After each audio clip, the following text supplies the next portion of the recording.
नाजरीन आदाब, इकरा उर्दू न्यूज़ में आपका खैर मकदम है। मैं हूं हैदर अली।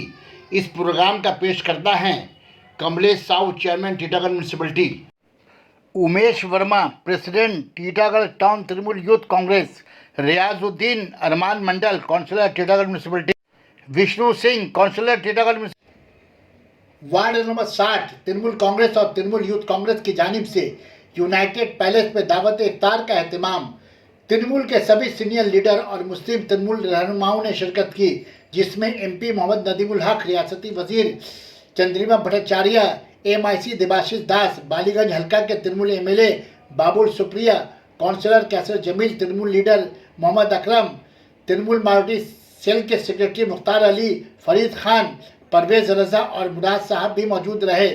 हौड़ा और रिछड़ा में भड़के हुए फसादात पर सहाफ़ियों के सवालात का जवाब देते हुए सीनियर तृणमूल लीडरान और मुस्लिम तृणमूल रहनुमाओं ने कहा कि हावड़ा और रिछड़ा में फसादात करवाकर बीजेपी बंगाल की फिजा को बर्बाद करना चाहती है, पर ममता फिरका परस्त के मंसूबे को कामयाब होने नहीं देगी। ममता बनर्जी ने हमेशा से ही यही सोच रही है कि बंगाल के अक़लियती फिरका खासकर मुसलमानों को तहफ़्फ़ुज़ दी जाए। उनकी ममता सरकार कुछ हद तक हावड़ा और रिछड़ा के बिगड़े हालात पर काबू करने की कोशिश की है। सना मेडिकल हॉल,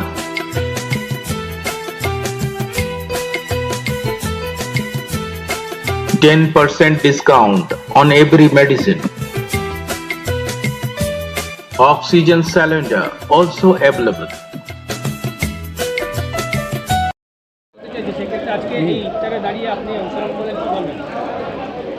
বাংলার যে কৃষ্টি পরম্পরা যেটা বললেন দেবাশিস কুমার, সেটাই তো সত্য। মাননীয়া বারবার বলছেন যে সকলকে মিলে একসঙ্গে থাকা। বাংলার মানুষও তো চায়, বাংলার মানুষ তো কখনো আলাদা হয়ে থাকতে চায় না। এবং আমাদের মধ্যে ভাব ভালোবাসা যেরকম গত 1000 বছর ধরে আছে এখনও থাকবে।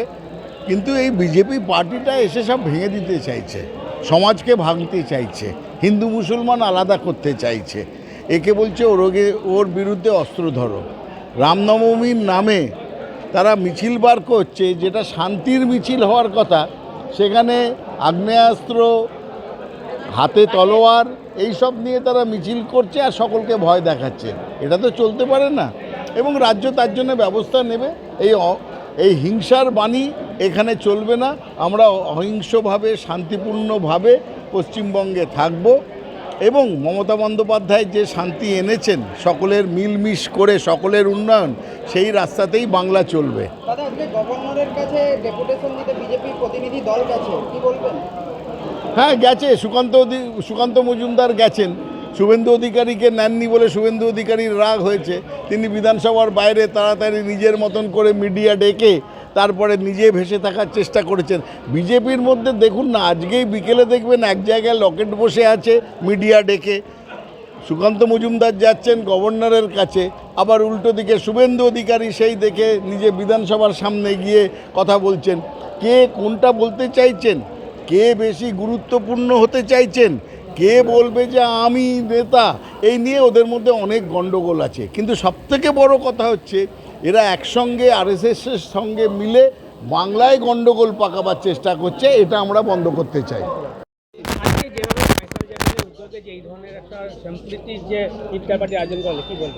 আজকের ইফতার পার্টিটা কেজার ভাই এখানে সবাইকে নিয়ে যেরকম চলে, সবাইকে নিয়ে আজকে সম্প্রীতির ইফতার হয়েছে। হ্যাঁ, অনেকজন এর পেছনে খাটাখাটনি করেছে, তো ভাল লাগলো। আমি সত্যি আগে যে সমস্ত কনস্টিটিউয়েন্সিতে ছিলাম আমার ইফতার পার্টিতে যাওয়ার সুযোগ হতো না। তো আমি প্যান্ডেলের ছেলে, তখন ছোটোবেলায় আমার মনে আছে খেজুর ইমামবাড়াতে যেতাম, নকুল দানা দিত, ওটা খেতে খুব ভালো লাগতো। তারপরে ফুটবল খেলতে যাওয়ার সময় কলা আপেল এসব নিয়ে খেয়ে তারপরে ফুটবল খেলতে যেতাম। তো ভালো লাগছে। আর দেখুন, এই এলাকাটাতে দিদি আমাকে এই এলাকাতে এমএলএ হওয়ার জন্য উনি আমাকে নির্বাচিত করেছিলেন। তারপরে এই এলাকাটায় জেতাটা একটা চ্যালেঞ্জের ব্যাপার ছিল। তো আমি মজা করে বলতাম পেলে ইস্তেমাল করে ফের বিশ্বাস করে। আজকে সব ভালোবাসাটা পেতে খুব ভালো লাগে। আর এই যে আমার নিজের তরফ থেকেও 7 তারিখে একটা হবে, সেখানেও সবাই আসবে। তো ভালো লাগছে, খুব ভালো লাগছে। দেখা যাচ্ছে রামনবমী থেকে শুরু হয়েছে হিন্দু মুসলিমদের যে একটা, দেখুন, এটা নিয়ে বেশি কথা না বলাই ভালো। যত কথা বলবেন আপনি তত বেশি মানুষ সুযোগ পাবে। বেস্ট হচ্ছে আমাদের রাজ্যের মাননীয় মুখ্যমন্ত্রী, উনি খুব পরিষ্কার ভাষায় বলেছেন এবং যে সমস্ত প্রপাগ্যান্ডা হোয়াটসঅ্যাপে চলছে তার বিরুদ্ধে যে গ্রেপ্তারি আজকে হয়েছে তাতে আমার মনে হয় যে কাদা বিজেপি ছুটছিল তাদের যোগ্য জবাব তারা পেয়েছে। তো এর বেশি আমার মনে হয় এইসব ব্যাপারে বেশি কথা না বলাই ভালো। যা হচ্ছে তার বিরুদ্ধে যা ব্যবস্থা নেওয়া সেটাও সঠিক জায়গায় হচ্ছে।